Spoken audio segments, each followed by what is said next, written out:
Hi, this lesson is called Planning a Chord Change, and in it we're going to discuss the best way to plan your chord change. It's very important to plan it out and think about it logically. I'll just talk you through how we tend to do it best. So I'm going to start off with a really simple chord, which is a two-finger chord, and it's a C major 7. So if you can see, that's just a two-finger chord. And the other chord we're going to change to is an A minor 7, which is again a two-finger chord, which looks like that. Okay, so changing from there to there. And first of all, I'm going to show you how most people do it, and how people who are just starting out tend to do it. They'll tend to play this chord, and then they'll take all their fingers off, and then they'll rebuild the second chord like that. There'll be a bit of messing about, then they'll play the chord. It takes quite a lot of time, and because it takes too much time, it tends not to sound as good as if we're doing it more smoothly. So basically the problem with most people changing a chord is that there's too much movement. They've not thought about the chord change rationally, not thought about it logically. If you think about the chord change, that's the first chord and that's the second chord. So you can see that this finger here stays in the same place. So it's from there to there. So that finger stays in place. And always the hardest part about building a new chord is getting the first finger in the right position. Once you've done that, it's easier to build the chord, and the chord will fall into place more quickly. So it's really important whenever you're changing a chord that you look for notes that are either in the same place or very close to where they were. So this one here, you're changing from there to there. So let's analyse the movement. What's happening is I'm taking this finger off and I'm adding this finger on, and that finger's staying in the same place. So that's a chord change, C major 7 to A minor 7. The chords sound quite complicated, but they're not really. So you're going from there, then this finger comes off and this finger goes on. So it's from there and then there. So how I would suggest you practice this chord change is you play for 4 beats on one chord, so it's strum, 2, 3, 4, and then next chord 2, 3, 4, then back to the first chord 2, 3, 4, then this chord 2, 3, 4. So it's really important that you're thinking clearly during the chord change and you're not wasting the time in the middle, because you've got 4 beats.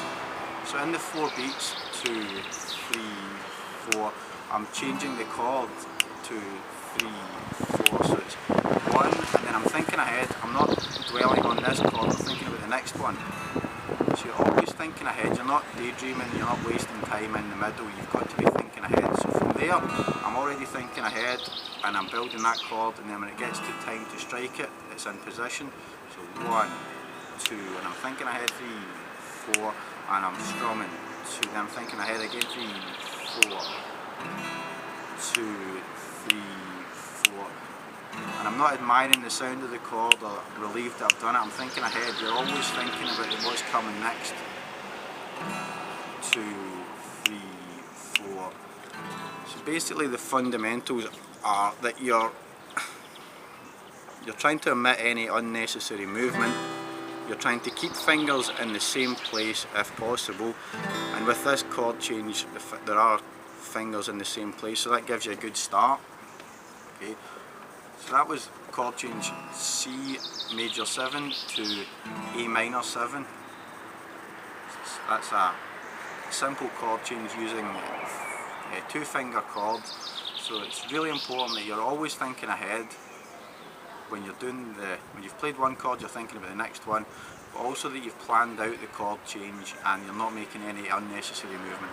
As I said at the start of the video, it's important not to take all the fingers off and then rebuild. It takes more time and it doesn't sound as good because it sounds more disjointed. So always think ahead about what's coming next, and analyse the chord change in your head, have a look at the chords, see what the chords have got in common, and try and keep what you can in the same place. So the next chord change we're going to look at is an E minor 7, sorry, an E minor, not an E minor 7.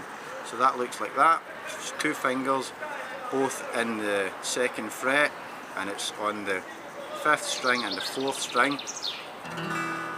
Sounds like that. Just two fingers, so that's an E minor, and the next chord is an A suspended 2nd, and that's the same shape, only everything's moved down towards the floor, so it's on the next two strings. Okay, and you're only strumming 5 strings for the 2nd chord. The A chord you're strumming 5 strings, and for the E chord you're strumming all the strings.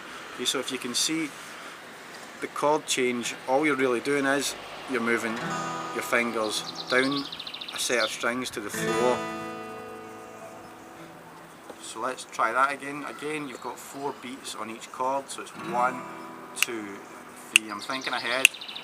1, 2, 3, 4, and I'm strumming 6 strings, 2, 3, and I'm strumming 5 strings, 2, 3. So what you want to be doing is strumming this 1, 2, then building the chord, and then having a look at this hand and making sure you're only strumming 5 strings. So it's 6 strings, 2, 3, 4, then 5 strings. So I'm clicking my fingers when I'm doing it, but you don't need to do that. So what you're doing is you're strumming 2, 3, and then you build the chord, and then you quickly have a look down at your hand. And this idea of moving as little as you can encompassed is it's everywhere in the guitar. We call it economy of movement. You want to move as little as you possibly can when you're doing everything, because the less you move, the quicker you're going to do it. So when I strum this one, if you just look at this hand, what happens is you strum the chord, you strum all the chord, and then my hand comes back up and it's just resting on the right string. So it's not out here, it's not down there, it's back on the guitar. Your right hand should never really leave the guitar, it should always be close to the guitar, it should never be down here, it should always be resting near the strings, as near the strings as possible. So 2, 3, 4, and then it's in the right place. You don't want to have too much movement, because if there's too much movement, things go wrong and things take longer. So keep the movement very efficient. We're trying to keep everything nice and efficient. So the 2 chord changes we've got there are the C major 7, 2, 3, 4 to the A minor 7, 2, 3, 4, C major 7, 2, thinking ahead, always thinking about the next chord, don't get caught on the, so as soon as you've built a chord, thinking about the next one, as soon as you've built that one, thinking about the last one, 3, 4, so you're always thinking ahead, and this hand always stays close to the guitar.